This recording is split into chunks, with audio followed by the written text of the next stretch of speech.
Ukraine के पास एक commercial जहाज पर हुए हमले में 4 भारतीय नाविकों की मौत ने कई बड़े सवाल खड़े कर दिए हैं। सवाल यह है कि आखिर उस जहाज पर क्या हुआ, कौन थे वो भारतीय जिन्होंने अपनी जान गंवाई, और सबसे बड़ा सवाल, क्या भारत सरकार ने सिर्फ विरोध दर्ज कराया या फिर इसके अलावा भी कुछ कदम उठाए। आइए इस पूरी घटनाक्रम को समझते हैं। नमस्कार, बहुत स्वागत है आप सभी का। प्राइम न्यूज देख रहे हैं आप, मैं हूं आपके साथ सिमी सोनी। सबसे पहले समझते हैं कि क्या हुआ था जहाज पर। 19 जुलाई को यूक्रेन के ओडेसा बंदरगाह से एक मालवाहक जहाज एमवी गोल्डन लियो रवाना हुआ था।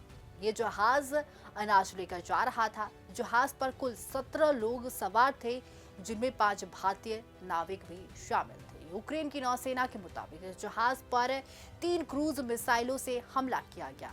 हमले के बाद जहाज में आग लग गई। इस हमले में कुल 10 लोगों की मौत हो गई है। इनमें 9 क्रू मेंबर्स और एक यूक्रेनी पोर्ट पायलट शामिल थे। मरने वालों में 4 भारतीय नाविक भी थे, जबकि एक भारतीय गंभीर रूप से घायल हुआ है। कौन थे मारे गए भारतीय, इनके बारे में भी जान लेते हैं। 4 भारतीयों में एक नाविक की पहचान अखिल जोयान के तौर पर हुई है। अखिल केरल के कासरगोड जिले के रहने वाले थे। उनकी उम्र सिर्फ 26 साल थी। वो पिछले करीब 6 साल से मर्चेंट नेवी में काम कर रहे थे। उन्होंने चेन्नई से नॉटिकल साइंस की पढ़ाई की थी।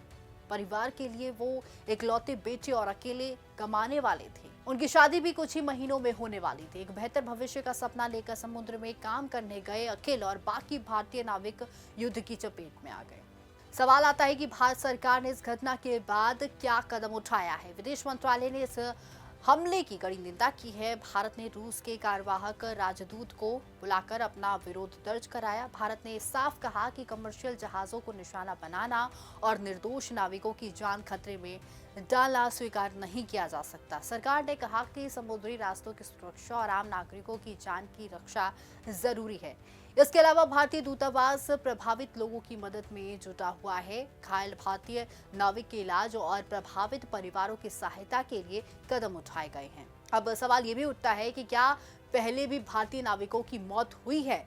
ये पहली बार नहीं है जब युद्ध और तनाव के बीच भारतीय नाविकों की जान गई है। हॉर्मुज स्ट्रेट और गल्फ ऑफ ओमान क्षेत्र में भी कई घटनाओं में भारतीय नाविकों की मौत हुई थी। इन घटनाओं में भारत ने संबंधित देशों के सामने विरोध दर्ज कराया था। सरकार ने घायलों और बचे हुए लोगों की मदद, शवों की वापसी और परिवारों तक सहायता पहुंचाने का काम किया। इसके साथ ही संघर्ष वाले इलाकों में भारतीय नाविकों की सुरक्षा को लेकर शिपिंग कंपनियों और संबंधित एजेंसियों को सतर्क रहने की सलाह भी दी गई है। अब बड़ा सवाल ये भी उठता है कि क्या सिर्फ विरोध काफी है।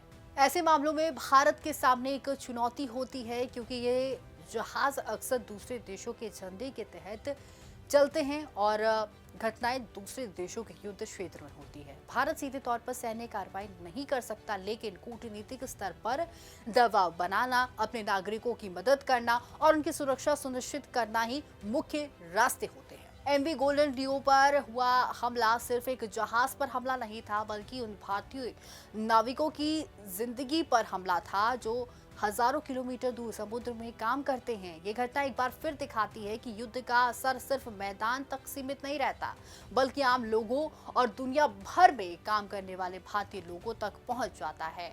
अब नजर इस बात पर है कि इस हमले की जांच कहां तक पहुंचती है और प्रभावित परिवारों को किस तरह की मदद मिलती है। वैसे तमाम बड़े अपडेट्स के लिए प्राइम न्यूज के डिजिटल प्लेटफॉर्म को जरूर फॉलो करें।